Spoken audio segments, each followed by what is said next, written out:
A self-propelled gun is a form of self-propelled artillery, and in modern use is usually used to refer to artillery pieces such as howitzers. Self-propelled guns are mounted on a motorized wheeled or tracked chassis. As such, the gun can be maneuvered under its own power as opposed to a towed gun that relies upon a vehicle or other means to be moved on the battlefield. Self-propelled guns are combat support weapons. They are employed by combat support units fighting in support of, or attached to, the main combat units, infantry and armour.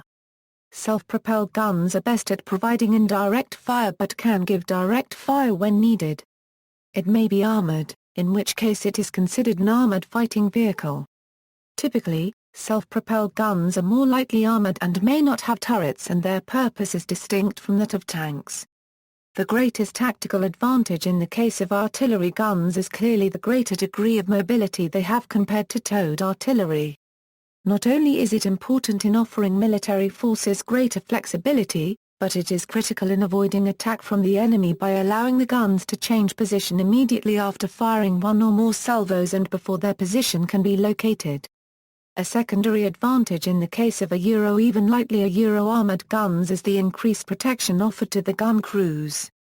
History. The first attempts to give artillery a greater degree of manoeuvrability was in World War I. Although mechanical tractors had been used to tow some artillery, most were still towed by horses.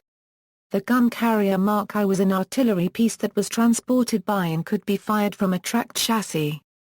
Between the wars, in the development of their armoured warfare tactics, the British put the Birch gun into limited use.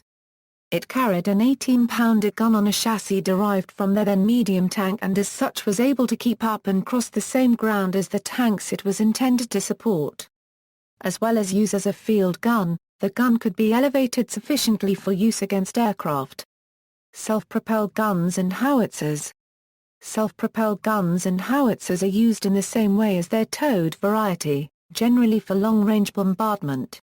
Self-propelled artillery can however also include other types of weapons not considered a self-propelled gun, one example of which would be rocket artillery. Assault guns. Assault guns are large-caliber artillery pieces, meant to support infantry by direct fire with high explosive ammunition. Examples: see List of self-propelled howitzers. Notes. References.